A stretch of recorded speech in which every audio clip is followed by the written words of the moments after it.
क्या आपको लगता है कि पुष्पा फिल्म की कहानी सिर्फ एक कल्पना है? तो शायद आपने भारत के सबसे खूंखार और सबसे बड़े चंदन तस्कर वीरप्पन के बारे में नहीं सुना। एक ऐसा नाम जिससे 3 राज्यों की पुलिस कांपती थी, जिसने 2000 हाथियों का शिकार किया, 120 से ज्यादा लोगों की जान ली और जिसके सिर पर 4 करोड़ का इनाम था। आज की इस वीडियो में हम जानेंगे उस ऑपरेशन कुकून की कहानी जिसने जंगल के सुल्तान का अंत किया। कहानी शुरू होती है 1952 में कर्नाटक के एक छोटे से गांव गोपीनाथम से। गरीबी में पला बढ़ा ये बच्चा स्कूल जाने के बजाय घने जंगलों में शिकार करना सीख रहा था। उसे जंगल की ऐसी समझ थी, वह केवल हवा की आहट से बता देता था कि कोई जानवर कितनी दूर है।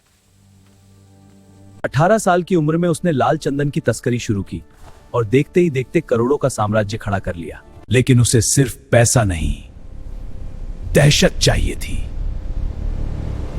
वीरप्पन को किसी के नीचे काम करना पसंद नहीं था। 1984 में उसने इलाके के सभी डकैतों को एक दावत पर बुलाया और बिना हथियारों के आने को कहा। खाना खत्म होते ही उसने सबको मीठी सुपारी दी, जो उसके गैंग के लिए कत्लेआम का इशारा था। एक ही रात में उसने अपने सारे विरोधियों को साफ कर दिया। इतना ही नहीं, उसने पुलिस को भी खुली चुनौती दी। 19 ने कीर्ति चक्रवर्ती पी श्रीनिवास की धोखे से हत्या की और 1993 के पालर ब्लास्ट में लैंडमाइन से 22 पुलिसकर्मियों को उड़ा दिया। 30 सालों तक पुलिस उसे ढूंढती रही, लेकिन वह हर बार चकमा देकर गायब हो जाता था।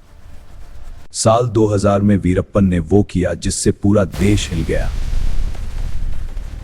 उसने कन्नड़ सुपरस्टार डॉक्टर राजकुमार को उनके ही घर से किडनैप कर लिया। 108 दिनों तक सुपरस्टार जंगल में रहे और उन्हें छुड़ाने के लिए सरकार को भारी कीमत चुकानी पड़ी। अब वीरप्पन एक तस्कर से बढ़कर देश के लिए एक बड़ा खतरा बन चुका था। फिर एंट्री हुई आईपीएस ऑफिसर के विजय कुमार की।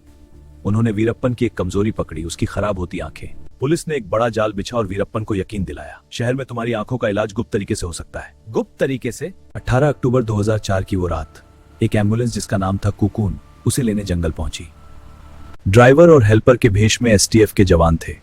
जैसे ही एम्बुलेंस एक सुनसान सड़क पर पहुंची, ये लो, मैं नहीं झुकूंगा, सरेंडर कर दो, कभी नहीं, आखिरी चेतावनी है। जवाब में पुलिस ने 338 गोलियां बरसाईं और जंगल के उस वीरप्पन का हमेशा के लिए अंत हो गया।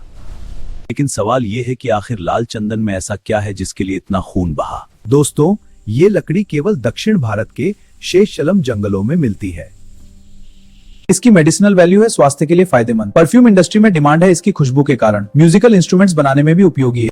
इस्तेमाल की वजह से इसकी कीमत अंतर्राष्ट्रीय बाजार में 1 करोड़ रुपए प्रति टन तक होती है। तो ये थी असली पुष्पा यानी वीरप्पन की कहानी। आपको क्या लगता है, क्या वीरप्पन वाकई एक रॉबिन हुड था या सिर्फ एक अपराधी? कमेंट में जरूर बताएं। वीडियो पसंद आई हो तो BS फैक्ट जंक्शन को सब्सक्राइब करना न भूलें। मिलते हैं अगली वीडियो में।